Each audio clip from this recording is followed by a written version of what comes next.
Hello दोस्तों, मैं Sumit Narayan, all India rank 10 UPSC CAPF 2023 में मैं आपका स्वागत करता हूं। ये CAPF AC exam, assistant commandant exam 2025 की स्ट्रेटजी के बारे में। अब से कुछ महीने ही बचे हैं, सीएपीएफ 2025 होने वाला है अगस्त में, राइट। तो उसकी उसकी स्ट्रेटजी देखेंगे हम, कैसे प्रिपेयर करना है, एग्ज़ाम पैटर्न क्या है और सिलेबस क्या आता है, क्या पूछा जाता है, डिटेल में देखेंगे, राइट। आपको जानने को मिलेगी और भी चीज़ें। हमारे एक बैच भी शुरू हो रहा है, उसके बारे में भी मैं बताऊंगा इसमें, पीडब्ल्यू ओनली आईएएस का वो बैच भी हम डिस्कस करेंगे, राइट। देखते हैं, बिना किसी देरी के शुरू करते हैं इसको, ठीक है। ये थोड़ा सा मेरे मेरे बारे में डिटेल है, मेरे क्रेडेंशियल्स हैं। मैंने ऑल इंडिया रैंक 10 हासिल की है UPSC CAPF assistant commandant 2023 exam में, जैसा मैंने बताया। उसके पहले मैंने शिपिंग कॉर्पोरेशन ऑफ इंडिया में एज मरीन इंजीनियर काम किया है और मैंने मास्टर्स भी किया है जेएनयू से, जवाहरलाल नेहरू यूनिवर्सिटी से, डिजास्टर स्टडीज में 2020 से लेकर 2022 के बीच में, राइट। 2020 के पहले मैंने शिपिंग कॉर्पोरेशन ऑफ इंडिया में काम किया है। I have a BTech in marine engineering from Indian Maritime University. I have also qualified UGC NET in anthropology and GATE in sociology, humanities and social sciences का paper होता है IIT का, gate का, उससे उसको मैंने क्वालिफाई किया। I had some PhD offers from good IITs and other institutions. Among them I had one PhD offer in 2023, जब जिस साल मेरा एग्जाम था। तो बिट्स पिलानी और Royal Melbourne Institute of Technology Australia से पीएचडी फेलोशिप भी का ऑफर था, but I chose to opt for CAPF AC and this is one big reason that I will be telling you कि क्यों आपको ऑप्ट करना चाहिए ऐसे एग्जाम के लिए, इतनी अच्छी लिक्रेटिव पोस्ट के लिए क्यों लिक्रेटिव है ये, right. That I have left something behind and I have opted for a career in Central Armed Police Forces और एज असिस्टेंट कमांडेंट। और उससे पहले मैंने एक बुक भी ऑथर की है ऑयल स्पिल हैजार्ड पे with a Moldovan publisher on disaster management. This book is based on disaster management और एक रिसर्च पेपर या जर्नल आर्टिकल भी ऑथर किया डिजास्टर मैनेजमेंट में on disabled children in disaster management करके टॉपिक था। तो ये मेरे बारे में थोड़ा सा ब्रीफ है और इसी के साथ हम मेन टॉपिक पे आ जाते हैं बिना किसी देरी के। यूपीएससी ने अपना नोटिफिकेशन 5 मार्च को रिलीज कर दिया था, 2025 को, 5 मार्च 2025 को, ठीक है। उन्होंने हर साल की तरह पिछले 3 सालों से, 3 या 4 सालों से पिछले अच्छी वैकेंसीज निकाल रहा है यूपीएससी सीएपीएफ एग्जाम में। 300 के अराउंड, 350 359 के अराउंड हमारे 2023 एग्जाम में थी, 2024 एग्जाम में 509 के अराउंड थी और 357 वैकेंसीज अगेन निकाली हैं सीएपीएफ 2025 में। तो आप देख रहे हो कि जो रिक्वायरमेंट है इंटरनल सिक्योरिटी चैलेंजेस की, जो ज़रूरतें हैं सेंट्रल आर्म पुलिस फोर्सेस की, वैकेंसीज पेंडिंग है, उसकी वजह से बहुत सारी वैकेंसीज हर साल आ रही हैं, राइट। तो लुक एट दीज, बीएसएफ में 24 वैकेंसीज हैं, सीआरपीएफ में 204 वैकेंसीज हैं, सीआईएसएफ में 92 वैकेंसीज हैं। सिमिलरली आईटीबीपी में 4 हैं और एसएसबी में 33 वैकेंसीज हैं, ठीक है। ये कुल मिलाकर 357 वैकेंसीज हो जाती हैं इस तरह से। और ये वैकेंसीज फाइनली बढ़ती भी हैं, मतलब आपका रिजल्ट आएगा, रिजल्ट आते आते अगस्त में एग्जाम होता है आपका, नेक्स्ट जून या जुलाई में 2026 जुलाई 2026 को आपका रिजल्ट आएगा and by that time you will see that some vacancies have been increased in the later times, right। तो थोड़ी सी वैकेंसीज इंक्रीज भी हो जाती हैं कभी कभी, ठीक है। तो वो 10 से 12 वैकेंसीज हर साल इंक्रीज हो जाती हैं from the initially notified vacancies, ठीक है। ये हर साल देखने को मिलता है। तो 357 है, हो सकता है ये 375 या 380 भी हो जाए, ठीक है। ये संभावना है इसकी। तो वैकेंसीज का देखो कि यूपीएससी सीएससी एग्जाम में है, सिविल सर्विसेज एग्जाम में they are announcing sometimes 800 vacancies, एक बार तो 600 से 700 वैकेंसीज के बीच में भी थी। सिमिलरली अब तो हजार वैकेंसीज आ रही। तो अराउंड 1/3 से लेके 1/3 टू करीब आपका 300 वैकेंसीज है ना। तो 1/3 वैकेंसीज तो यहीं पे वो लोग लगभग निकाल दे रहे हैं, राइट। तो कितनी अच्छी अपॉर्चुनिटी है that CAPF is providing you, right। CAPFAC exam is providing you those candidates who do not find a good exit option, having engaged in a UPSC repeated cycle, CSE repeated cycle, they have a good exit option in the CAPFAC, right। बहुत दिन से आप civil services exam दे रहे हो और उस cycle में फंसे हुए हो, you have already prepared your GS और आप ये एग्जाम क्रैक कर सकते हो आसानी से। और देयर आर सर्टेन रीजंस कि मैं क्यों बोलूंगा कि CAPF एग्जाम बेटर हो जाता है कुछ कुछ सिविल सर्विसेज एग्जाम से भी, कुछ कुछ सिविल सर्विसेज वैकेंसीज से भी, या सिविल सर्विसेज पोस्ट से भी, right. I will be talking about this also in the upcoming slides. तो उसके पहले जान लेते हैं कि सेंट्रल आर्म पुलिस फोर्सेस क्या है, उसी के बाद ही हम जान पाएंगे। सेंट्रल आर्म पुलिस फोर्सेस की बहुत बार डेफिनेशन चेंज की गई है, बहुत बार डिफाइन किया गया, रिडिफाइन किया गया। पहले इसको सीपीएफ बोला जाता था, सेंट्रल पैरामिलिट्री फोर्सेस बोला जाता था, या और कभी कभी सेंट्रल पुलिस ऑर्गेनाइजेशन सीपीओ की टर्मिनोलॉजी के अंडर भी रखा जाता है।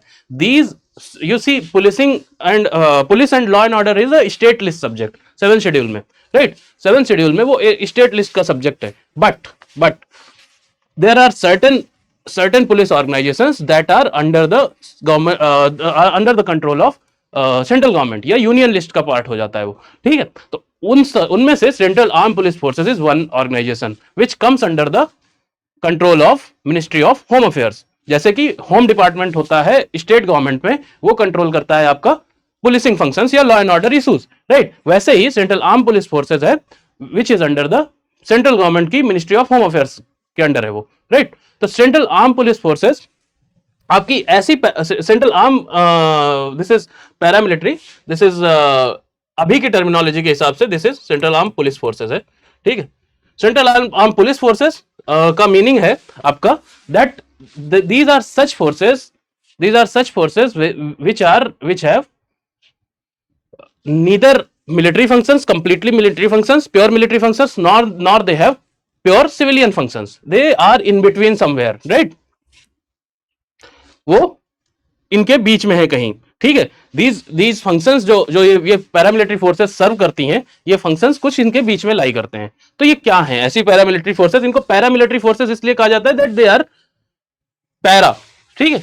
दिस वर्ड पैरा मीन्स कि जो ऑलमोस्ट नियरिंग हो, सब्सिडरी फंक्शंस जो सर्व कर रहा हो, ठीक है। मिलिट्री को ये कर रहा हो, सब्सटेंशिएट कर रहा हो, या फिर एफर्ट उसमें ज्यादा लगा रहा हो, उसी की तरह के फंक्शंस, ठीक है। They are not completely military forces, right. So these forces, such forces are known as central armed police forces या सेंट्रल आर्म पैरामिलिट्री फोर्सेस। अभी की टर्मिनोलॉजी के हिसाब से सीएपीएफ का मतलब जो है वो है सेंट्रल आर्म पुलिस फोर्सेस, ठीक है। सेंट्रल आर्म पुलिस फोर्सेस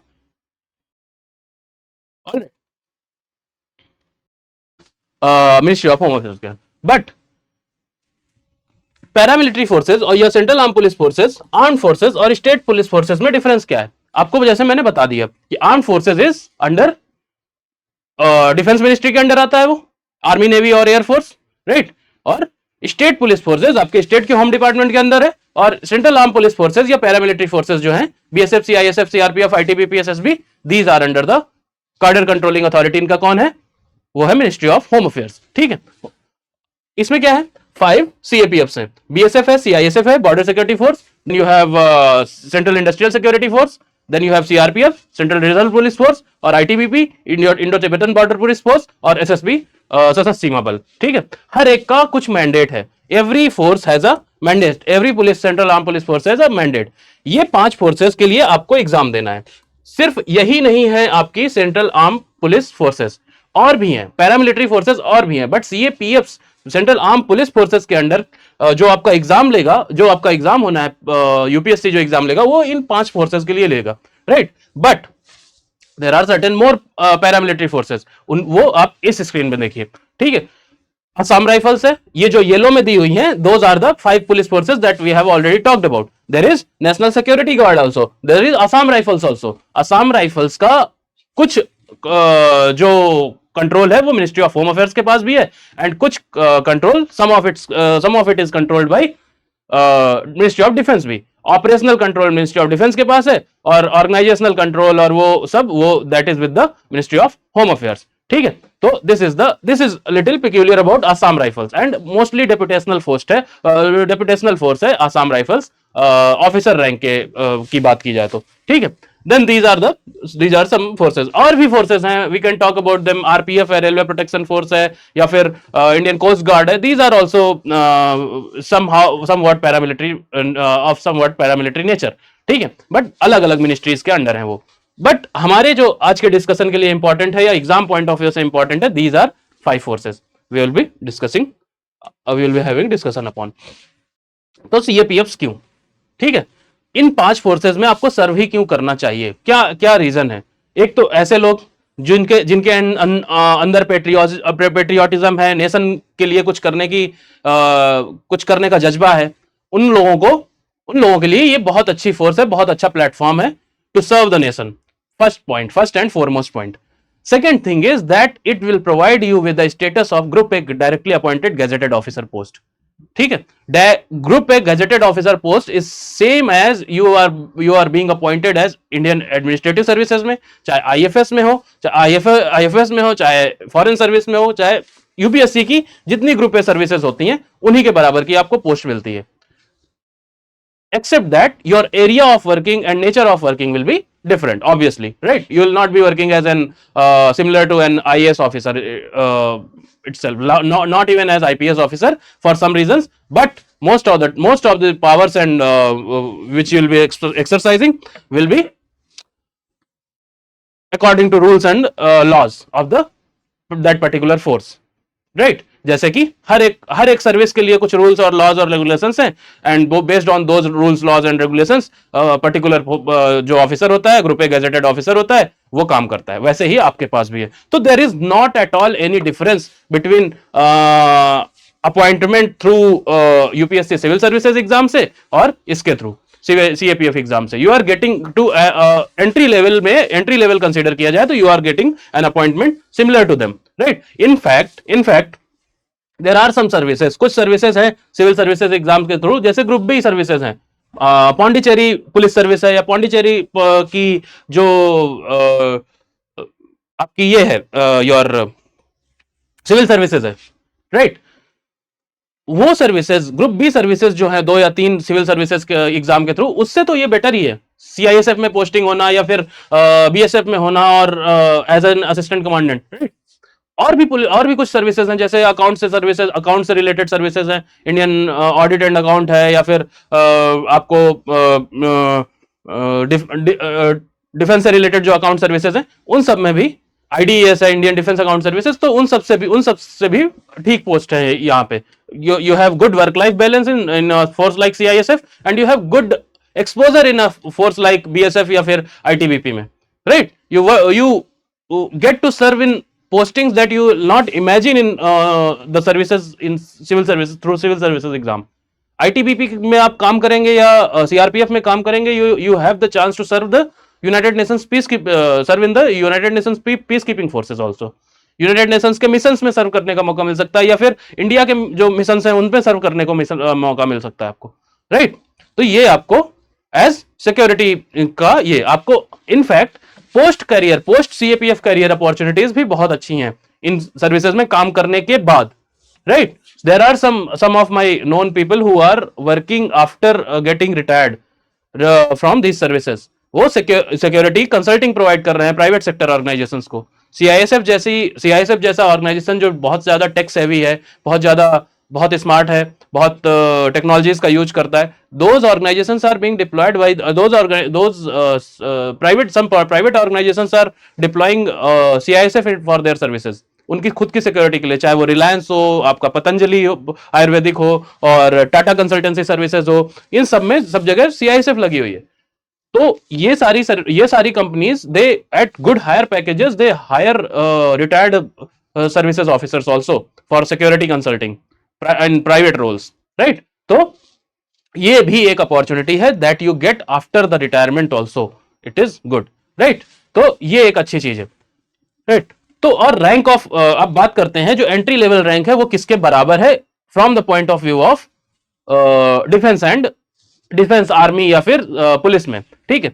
आपका जो असिस्टेंट कमांडेंट की पोस्ट है वो कैप्टन के बराबर है आर्मी की, but captain in the army is usually not the company commander, right? But assistant commandant बहुत सारी फोर्सेस में बीएसएफ में है, आईटीबीपी और सीआरपीएफ वगैरह में कहीं पे he is the company commander also, assistant commandant, right? यहां पे वो चीज आपको मिलती है मेजर रैंक से, राइट? तो ये एक डिफरेंस है असिस्टेंट कमांडेंट और कैप्टन में, but your rank will be the same, you will be getting 3 stars, right? 3 stars आपको मिलेंगे। उसके बाद आपका डिप्टी कमांडेंट बन जाएंगे तो आपको एम्बलम भी मिलेगा, ठीक है। Then you have your rank as assistant commandant is same as DYSP और deputy SP in the state police recruited through UPSC CSC से जो रिक्रूट होके जो पहले 2 साल के लिए रहते हैं या 1 साल के लिए रहते हैं, CEOs basically circle officers, right. तो those that rank is equal to DYSP in the state police, चाहे वो स्टेट पीएससी एग्जाम से आए, चाहे वो यूपीएससी सीएससी एग्जाम के थ्रू आए।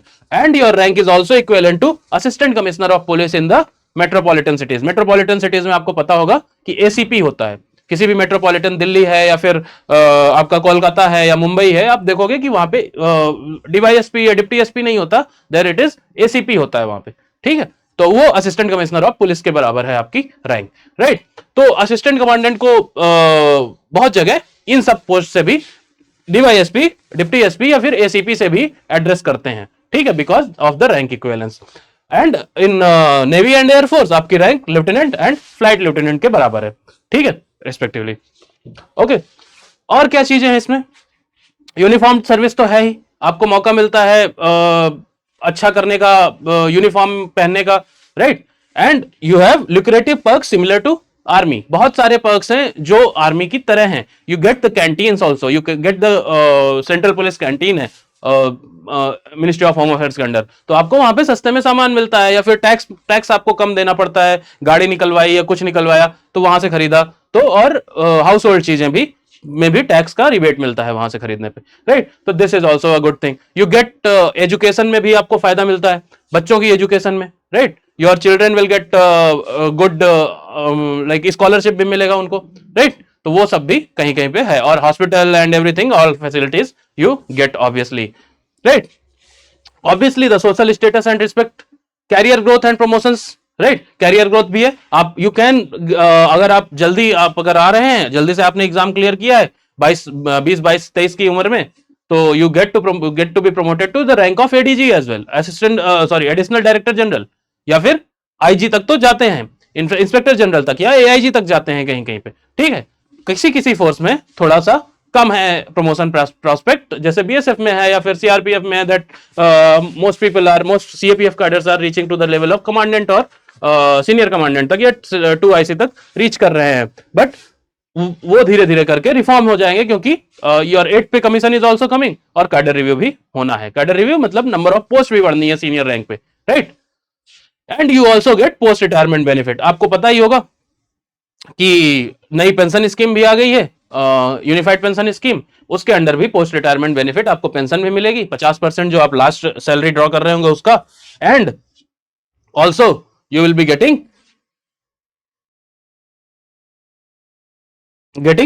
पीएफ वगैरह भी, आपको प्रोविडेंट फंड वगैरह भी आपको मिलेगा, gratuity provident fund etcetera etcetera. And the force also takes care of the retirees, okay. This is also a good thing, okay. ये मैंने आपको बता ही दिया। प्रमोशन है एडीजी रैंक तक और company commander right from the entry level, compare to Indian Army where you become company commander at major rank, right. तो ये आपको पता चल गया होगा। ये पोजीशन है असिस्टेंट कमांडेंट की बीएसएफ और आईटीबीपी एक्ट से। आप देखोगे कि असिस्टेंट कमांडेंट ये एक्ट से उठाया हुआ है एक्चुअली, बीएसएफ का जो एक्ट है बीएसएफ एक्ट है, and this is according to ITBP act, ठीक है। ये असिस्टेंट कमांडेंट की पोजीशन है, सबसे जूनियर मोस्ट ऑफिसर है वो, ऑफिसर रैंक में। And he then you get promoted to deputy commandant, you commandant, additional DIG and IG and ADG and DG. DG comes from the IPS cadre, Indian Police Services से आते हैं, and ADGs can come from, ADGs की rank तक आपका promotion as from assistant commandant up to that हो सकता है, अगर आपकी 30 साल की के अराउंड की सर्विस है तो, राइट। तो this is a good thing now in the, and that is very much better than the state police. State police में कहीं कहीं पे बहुत ज्यादा स्टैग्नेशन है, and you and there are some state police forces हैं जहाँ पे रूल्स रेगुलेशंस उतने अच्छे नहीं है, तो प्रमोशन अच्छा नहीं हो पाता है, या फिर पॉलिटिकल इश्यूज होते हैं, या पॉलिटिकली इन्फ्लुएंस्ड अपॉइंटमेंट कभी कभी हो जाते हैं, न्यूज में देखने को मिलेगा आपको, तो वो चीज है। बट सेंट्रल पुलिस फोर्सेज में, सेंट्रल पैरामिलिट्री फोर्सेज में ऐसा कम देखने को मिलेगा आपको। Similarly you have ITBP, assistant commandant up to DG तक, यहां पे भी प्रमोशन है। बीच में आपके डेप्यूटी कमांडेंट है, then second in command commandant, additional DIG, IG, ADG and DG. These are the post in the rank for the promotion from the rank of assistant commandant up to ADG rank, right? Assistant additional director general, right? तो ये चीज आपको समझ में आ गई होगी hopefully, right? आपकी salary के बारे में बात कर देते हैं, और जो कि बहुत ज्यादा एक ल्यूक्रेटिव चीज है और फिर लोगों के जानने की चीज है। तो आपकी जो सैलरी होती है वो 7 सेंट्रल पे कमीशन, अभी 8 सेंट्रल पे कमीशन अनाउंस हो गया है, बट 7 सेंट्रल पे कमीशन के अकॉर्डिंग लेवल 10 में आती है। आपका जो बेसिक पे है, बेसिक पे मतलब इतना तो आपको मिलेगा ही मिलेगा, 56,100 रुपए, अगर महीने भर काम किया है आपने, या फिर छुट्टियां उट्टियां वो सब मैनेज करके जो भी है, राइट? अलाउंसेस कितने? इस समय डीए अराउंड 56% डीए चल रहा होगा जब आप शायद वीडियो देख रहे हो तो, राइट? 56% डीए, डियरनेस अलाउंस, महंगाई भत्ता। टीए कितना? ट्रैवलिंग अलाउंस भी, उसमें रिस्क एंड हार्डशिप अलाउंस भी इफ एनी, अगर आपकी पोस्टिंग ऐसे रिस्क और हार्डशिप एरिया में हो जाती है, कश्मीर जैसे रीजन में, या फिर नॉर्थ ईस्ट जैसे रीजन में, या सेंट्रल इंडिया में कहीं पे माओइस्ट हिट एरिया में, राइट? तो वो चीज, और फ्री रेलवे ट्रेवल, एलटीसी वगैरह वो भी मिलता है। तो आपकी जो ग्रॉस सैलरी होगी वो अराउंड 1 लाख के अराउंड बन जाती है, कुछ 90,000 से लेके 1 लाख के अराउंड बन जाती है, depending on which force you are deployed in और you have got selected in, right? तो बेसिक पे आपका 56,100 हो गया, 56% of DA 31,416। TPT travelling allowance, travel allowance आपका 6,000 के अराउंड लग जाता है।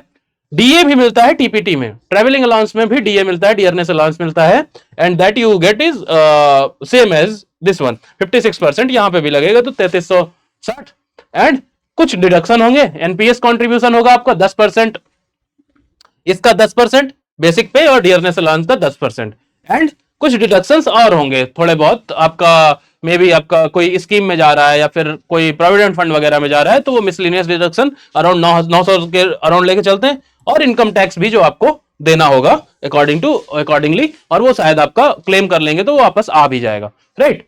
And that sums up your salary around 80,000, but ये 80,000 कंजर्वेटिव नंबर है जब हमने रिस्क एंड हार्डशिप अलाउंसेस और वो सब नहीं जोड़ा है, वो जोड़ेंगे अगर वही कहीं कहीं पे 30,000 20,000 से 30,000 के अराउंड वही हो जाता है risk and hardship allowances, right? तो उस केस में आपकी सैलरी 1 लाख के अराउंड चली जाती है आराम से। तो दिस, अब इसके ऊपर भी, ये तो सैलरी हो गया, राइट? अब इसके ऊपर क्या है? इसके ऊपर आपको घर भी मिलेगा, you will get a house help, you will also get a vehicle, right?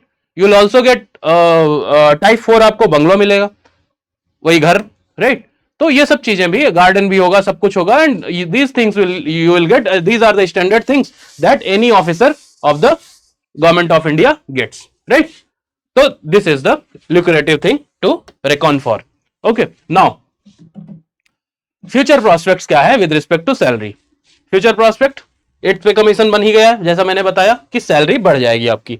यहां ये जो 56,100 है, इसमें तो डीए मर्ज हो जाएगा, तो ये तो ऐसे ही आपका 80,000 तो ऐसे ही चली जाएगी, और इसके ऊपर थोड़ा सा और आपका जो फैक्टर लगेगा वो उस फैक्टर के लगने से आपकी सैलरी करीब करीब 90,000 से लेके 1,20,000 तक बेसिक हो सकता है, हो जाएगा, ठीक है? क्योंकि प्राइवेट सेक्टर में भी सैलरीज अकॉर्डिंगली पिछले 10 साल में बढ़ी हैं, right? So that is expected, बहुत ज्यादा वो एक्सपेक्टेशन है। Next thing future thing is grant of NFFU, non functional financial upgradation. Non functional financial upgradation क्या होता है कि that, see there is a stagnation and your promotion is linked to the number of post in a particular vacancy has, right? And number of posts are limited in the CAPF organizations. CAPF में कुछ limited है, तो सब लोग एक post में promote नहीं हो पाते हैं। Not everyone gets promotion to a particular post, right? तो डेप्यूटी कमांडेंट्स हो सकता है कुछ ही लोग बने बैच से, but if one particular person has been promoted to the post of deputy commandant, rest of the people from that batch will get something called non-functional but financial upgradation. They will not be functionally promoted to deputy commandant, but their salaries will get increased at the end of 4 years in the service. Assistant commandant के पद पे जब आपने 4 साल काम कर लिया है, your salaries will automatically get upgraded to the rank of deputy commandant, जो कि लेवल 11-12 होगा, और उसमें कन्वर्ट वो सैलरी हो जाएगी आपकी, and then you will be, though you will not get the rank of deputy commandant but the salary of the deputy commandant, right? तो वो चीजें चल रही हैं, और कैडर रिव्यू भी होना है, ये चीज आपकी लग गई है। एटलीस्ट डेप्यूटी कमांडेंट की पोस्ट रैंक तक के लिए और आगे की भी कुछ रैंक्स के लिए. And there are some court cases obviously going on, will not go into that. Cadre review भी होना है and there is a grant of OGAS status also, organise group A service का स्टेटस भी मिलना है. That status when granted, आपका अगर वो ग्रांट हो जाता है ऑर्गेनाइज ग्रुप ए सर्विस, तो these services will be as good as some of the top services in the civil services examination through civil service. चाहे वो आपका IRS हो, या चाहे IRPFS हो, Indian railway police force services हो, चाहे इंडियन रेलवे अकाउंट सर्विसेज हो, उन सबसे भी बेटर हो जाएंगी ये सारी सर्विसेज अगर ऑर्गेनाइज ग्रुप पे सर्विस स्टेटस मिल गया. And people in the CAPFs are hopeful that eventually the government will grant this status, because there are court cases जो फेवर में है. रिस्ट्रिक्शन कुछ IPS ऑफिसर्स में का प्रमोशन जैसे होता है, उसमें कुछ पोजीशंस पे रिस्ट्रिक्शन लगाने की बात होती है या फिर लिमिट करने की बात होती है, दैट IPS ऑफिसर्स का जो एंट्री होता है उस पे ना हो, तो बिकॉज उसकी वजह से प्रोस्पेक्ट अच्छे हो जाएंगे CISF, BSF एंड CRPF में भी, राइट. तो these are the things that are good for the expansion of forces, such as these are the things that are good for the your career benefit, right. CISF है, BSF है, CRPF में ये faster promotion देखने को मिलेगा once these 2 or 3 things are resolved, right. Most of the reforms are undergoing, right. Other perks and benefits और क्या है, आपको मैंने बताया टाइप 4 बंगलो मिलेगा. Your type 4 bungalow generally has I think 2 washrooms and a kitchen and a garden and parking lot and everything. Like these are the basic things that you get as an entry level officer in the government of India. ठीक है, 2 bedrooms or hall and everything that you get. In case you do not get government residents, you get the HRA. And HRA भी नहीं मिलता है तो आपको leased housing मिलती है गवर्नमेंट ऑफ इंडिया की स्कीम के अंडर, विच इज गवर्नमेंट आप कोई घर उतने ही रेट का आप लीज कर लेंगे, गवर्नमेंट रिलीज कर लेगी और आपको दे देगी. अगर वो घर टाइप 4 बंगलो के अकॉर्डिंग नहीं है तो आपका उसमें से जो HRA का जो बैलेंस होगा वो HRA भी आपको मिलेगा, वो हाउस रेंट अलाउंस भी आपको वापस मिलेगा कुछ बहुत उसमें से, अगर वो टाइप 4 बंगलो नहीं है तो. Second thing, vehicle driver and assistants. Yes, you get a vehicle, sometimes Scorpio और समवेयर कहीं कहीं पे थार भी है, राइट. और भी बहुत अच्छे अच्छे व्हीकल्स हैं, अलग अलग फोर्सेस की रिक्वायरमेंट के हिसाब से अलग अलग व्हीकल्स हैं. You also get a driver and assistant, right. Police forces से ही असिस्टेंट होते हैं, आपके पुलिस फोर्सेस के ही कांस्टेबल्स होंगे जो आपके साथ रहेंगे as may be gunners also and security assistant also, right. You also get washerman on laundry के लिए एंड सेंट्रल पुलिस कैंटीन की बारे में मैंने बात करी ही. एंड हेल्थ स्कीम भी है, CAPF Ayushman cashless health scheme है. This is a very good thing, this is the best thing about CAPF organisations. यहां पे आपको like central arm police forces में आपको कुछ भी कंट्रीब्यूट नहीं करना है, राइट. आपको you do not have to contribute anything towards health, right. ये आपको सेंट्रल आर्म पुलिस फोर्सेस के कैडर्स के लिए या ऑफिसर्स के लिए और एम्प्लॉयज के लिए ये एकदम आयुष्मान या फिर जैसे CGHS है, सेंट्रल गवर्नमेंट हेल्थ सर्विसेज है, नॉर्मल एम्प्लॉयज के लिए गवर्नमेंट ऑफ इंडिया के लिए वहां पे कंट्रीब्यूशन जाता है अकॉर्डिंग टू योर रैंक. अगर आपकी रैंक एंट्री लेवल आप हैं, ग्रुप ए सर्विसेज में अभी हुआ है सिविल सर्विसेज एग्जाम के थ्रू, तो शायद आपको 300 से 600 रुपए के अराउंड कंट्रीब्यूट करना पड़ता है. But in the CAPFs you are exempt from that contribution, right. And you get all the benefits under CGHS that are given to under CGHS, और उससे भी कुछ बेटर फैसिलिटीज है CAPF आयुष्मान के अंडर, बिकॉज यहाँ पे कैशलेस इलाज हो जाता है. You do not have to pay anything, आपको कुछ पे नहीं करना है, आपका इंश्योरेंस से कट जाएगा वो, ठीक है, वो गवर्नमेंट दे देगी, राइट. तो ये चीज अच्छी स्कीम है. बट इन द CGHS अगर आप रिटायरमेंट आपका नहीं हुआ है, अगर आपका रिटायरमेंट नहीं हुआ है और आप वर्किंग एम्प्लॉय हैं एंड आप खुद के इलाज के लिए गए हैं, तो आपको पे करना होगा, पैसा अपफ्रंट पे करना होगा, and then that money will get reimbursed from the office of your department. फिर वहां के फाइनेंस डिपार्टमेंट से वो पैसा वापस आ जाता है. बट आयुष्मान CAPF स्कीम में ऐसा नहीं है, you get the services almost cashless in most of the cases. अब बाकी इक्विपमेंट और वो जो रूल्स हैं उसका अगर कोई चार्जेस लगते हैं तो वो देने होते हैं.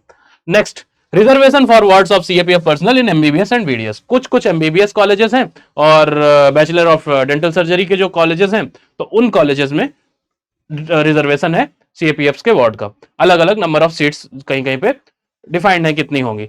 वेलफेयर एंड रिहेबिलिटेशन बोर्ड भी है बाद में पोस्ट रिटायरमेंट के लिए, एंड डेपुटेशनल अपॉर्चुनिटीज यहाँ पे कितने अच्छे ऑर्गेनाइजेशन हैं ये, United Nations peace keeping forces में, एनएसजी में, नीति आयोग में, एनसीबी में, एनसीआरबी में, एनडीएमए में, एनआईडीएम में। NDMA is your national disaster management authority, NIDM is national institute of disaster management, and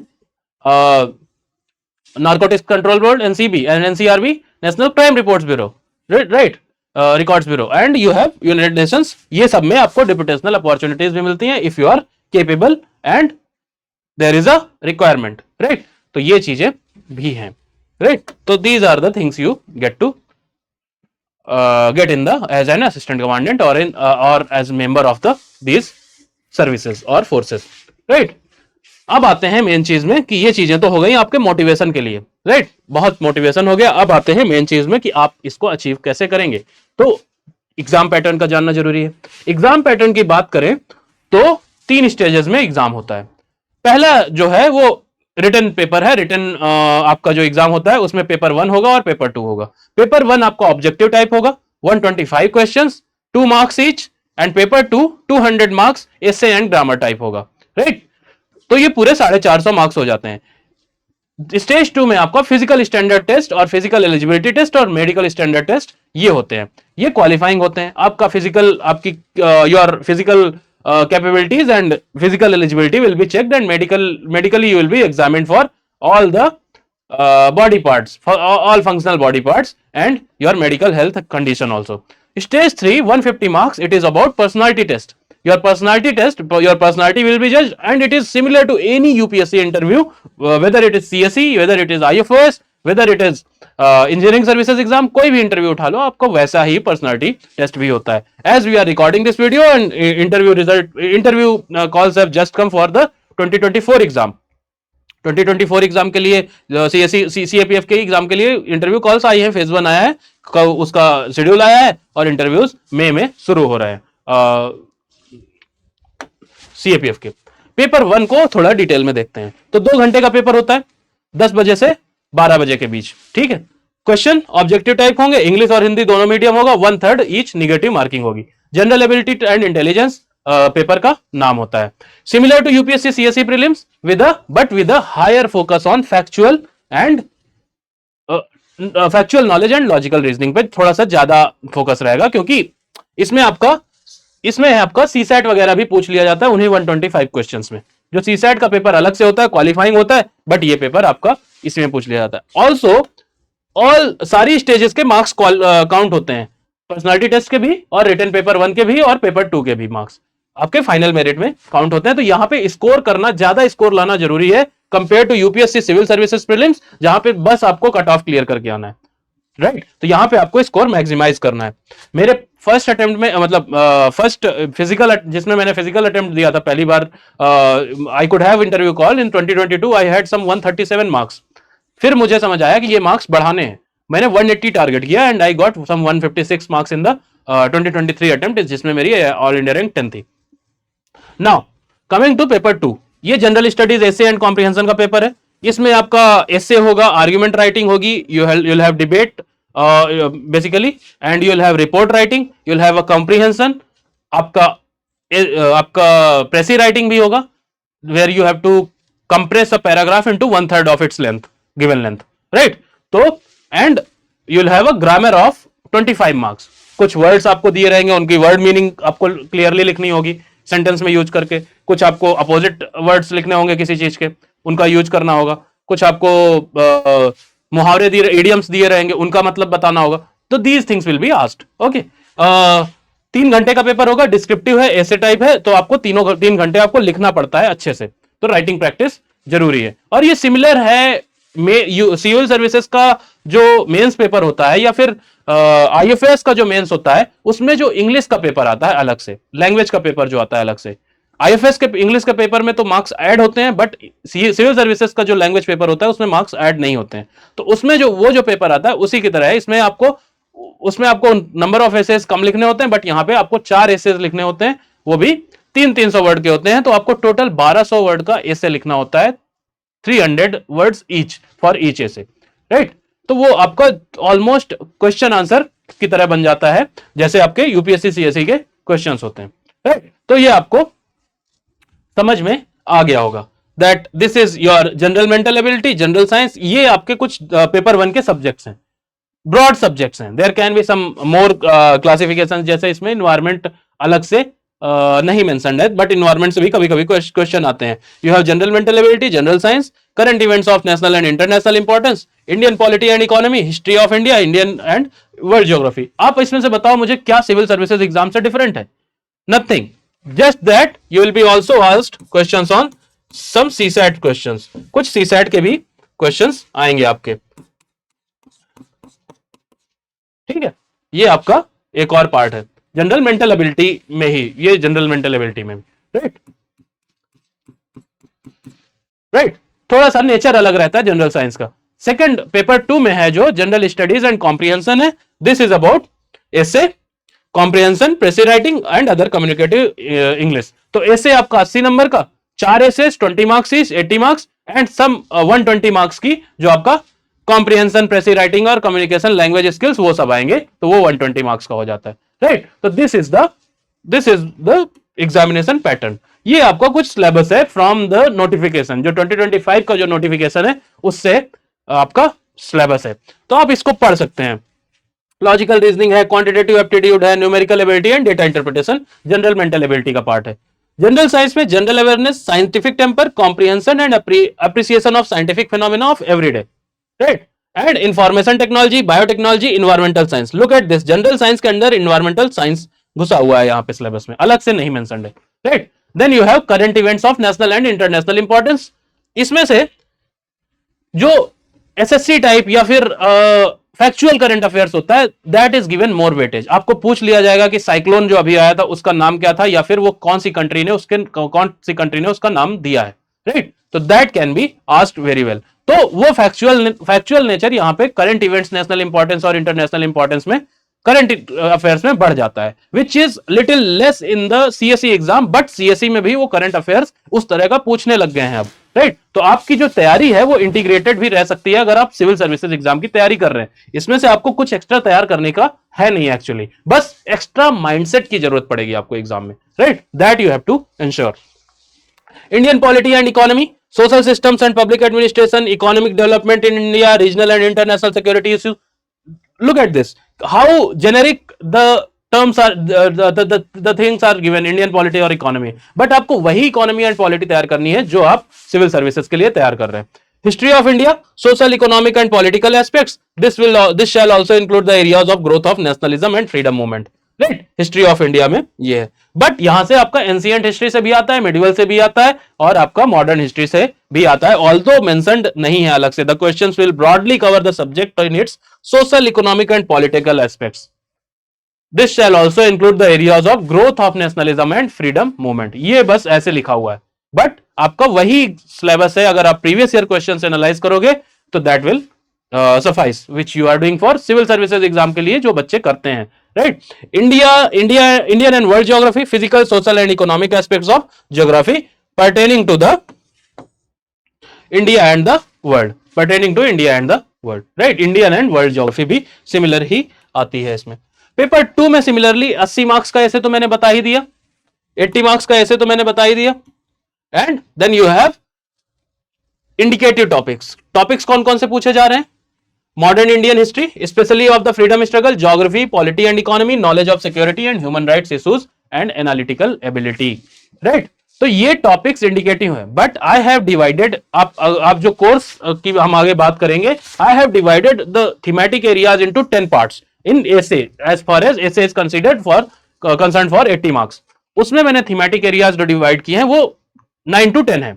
उन 10 एरियाज से ही ऐसे पूछे जाते हैं और उसमें ये सब कवर्ड है, economy, polity, geography and historical issues हैं, सोशल इश्यूज हैं, तो that is covered well in the those areas, आप उससे देख सकते हैं।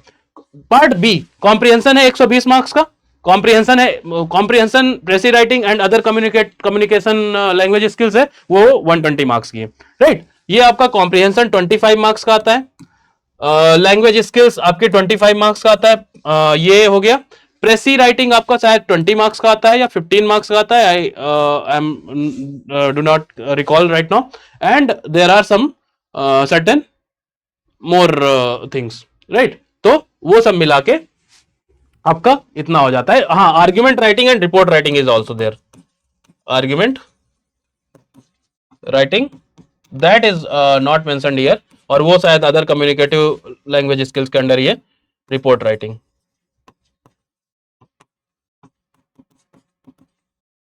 दो रिपोर्ट राइटिंग होती हैं और दो आर्ग्यूमेंट राइटिंग होते हैं, दो क्वेश्चन उसके और दो क्वेश्चन इसके, राइट। तो वो सब मिला के 120 मार्क्स बनते हैं आपके, राइट। बैलेंसिंग, अब जो कुछ बच्चे होंगे जो सीएपीएफ और सीएसई दोनों की तैयारी कर रहे होंगे, राइट, तो बैलेंस कैसे करना है, अब आपको कुछ कुछ आइडिया मिल गया होगा how you have to balance. आपको जनरल स्टडीज आप तो पढ़ ही रहे हैं, हिस्ट्री पॉलिटी ज्योग्राफी की, राइट, वो सब पढ़ रहे हैं। एक्सक्लूसिव जो टॉपिक है उनको आप बस अलग कर लो, जैसे कि सिक्योरिटी एंड इंटरनल अफेयर्स है, उसके जो स्पेशलाइज्ड एसे की तैयारी करनी है वो आप अलग कर सकते हो। एक माइंडसेट बना सकते हो that if the essay comes from this perspective I will be writing, because this is a CAPF exam, I will be writing in this manner.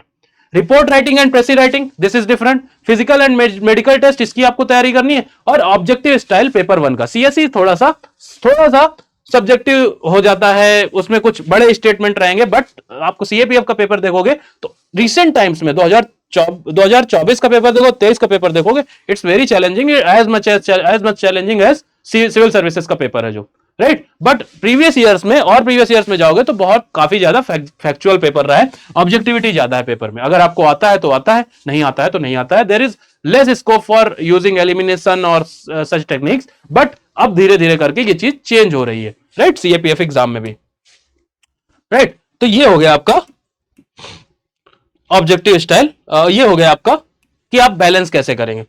Now coming to the most lucrative thing of this, जो आपको बतानी है वो है central government exams का preparation. CAPF का जो batch है आपका, यूपीएससी सीएपीएफ का जो बैच है, this is part of central government exams, ये प्रिपरेशन बैच है। इसमें आपको रिकॉर्डेड लेक्चर्स मिलेंगे यूपीएससी सीएपीएफ के, और भी एग्जाम्स के रिकॉर्डेड लेक्चर्स मिलेंगे। तो यू कैन प्रिपेयर, आप जहां पे वन टाइम तैयारी कर रहे हैं तो you can go for these 4 exams as well. EPFO का भी देख सकते हैं, ईपीएफओ की भी वैकेंसीज आने वाली है, नाबार्ड की भी वैकेंसीज आने वाली है। It is a very good organisation और बहुत अच्छी नौकरी भी है इसकी, right. It is better pay, better skills, better perks हैं, बेटर पे है कुछ सिविल सर्विसेज से भी, राइट। और वर्क लाइफ बैलेंस भी अच्छा है। आरबीआई ग्रेड भी अगेन ये भी बहुत अच्छी सर्विस है, आपको मेट्रोपॉलिटन सिटीज में रहने को मिलता है, और आपका वर्क कल्चर भी बहुत अच्छा है आरबीआई में। और ऑर्गेनाइजेशन तो आप जानते ही हैं, रिजर्व बैंक ऑफ इंडिया है वो, राइट। आप बहुत ऊंची पोस्ट तक जा सकते हैं आरबीआई ग्रेड बी के थ्रू।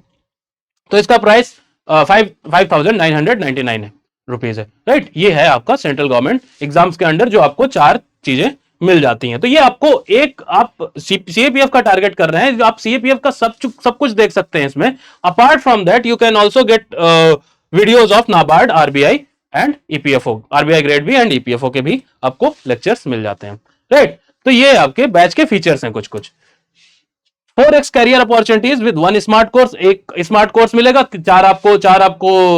चार चीजें आपको, 4 एग्जाम्स आप टारगेट कर सकते हैं। एग्जाम स्पेसिफिक रिकॉर्डेड लेक्चर्स हैं, बेसिकली आपके जो रिकॉर्डेड जो लेक्चर्स हैं वो आपके एग्जाम स्पेसिफिक हैं। सीएपीएफ के अलग लेक्चर्स होंगे, नाबार्ड के अलग हैं, ईपीएफओ के अलग हैं, आरबीआई ग्रेड बी के अलग हैं।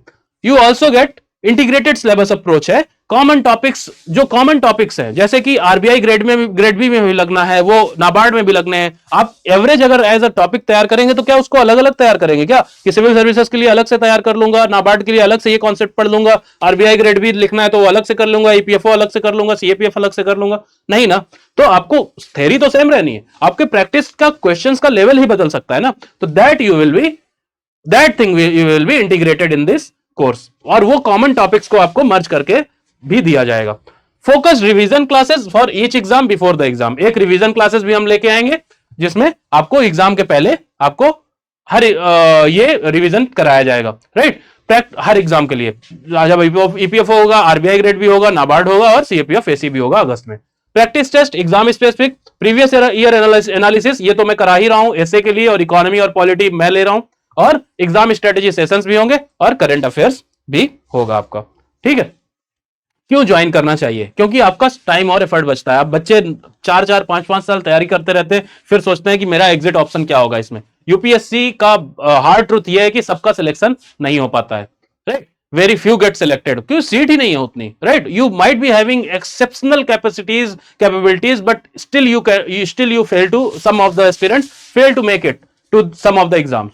वो किसी भी एग्जाम में हो, वो हर एक एग्जाम का ट्रूथ है, right? So you should have options open your in your hand. कुछ तो आपका तरीका होना चाहिए ना, where you can fall back, right?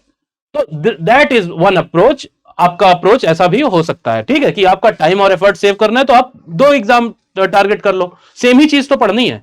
And that is how I did, right? और अच्छी रैंक के साथ मैंने क्लियर भी कर लिया एग्जाम, राइट? तो मैंने सिविल सर्विसेज का मेंस एग्जाम भी लिखा, यूपीएससी यूपीपीसीएस का भी मेंस एग्जाम लिखा, और उसके साथ साथ सीएपीएफ भी अच्छी रैंक से निकाल लिया, and I am now comfortable, right? तो ये तरीका भी आप कर सकते हैं। एक एग्जाम के पीछे आंख बंद करके भागना, ब्लाइंडली भागना, that I feel is a little non objective या फिर non reasonable, non reasoning, reason based approach हो जाती है आपकी, ठीक है? So you should have something in your hand as a backup option, right? Learn at your own pace with structure to the point lectures. आपको आपको recorded lecture मिल जाते हैं, आप अपने पेज से ये करिए, डाउट्स भी सॉल्व करिए, आप अपने डाउट्स भी पूछ सकते हैं।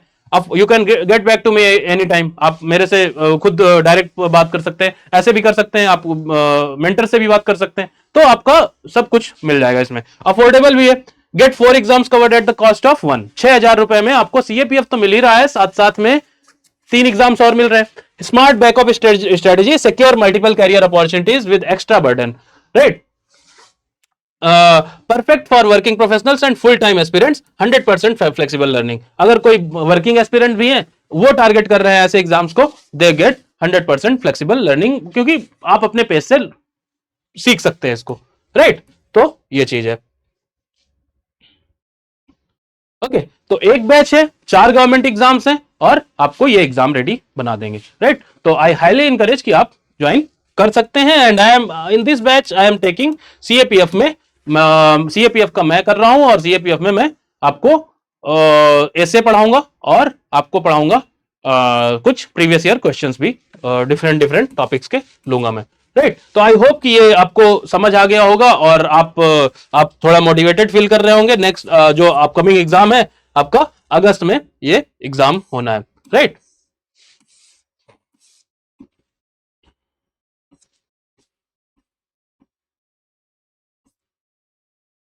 ओके, तो थैंक यू सो मच। आप मिलते हैं हम किस बैच में, और आपको ऑल द बेस्ट अगस्त में जो आप एग्जाम लिख रहे हैं। Thank you.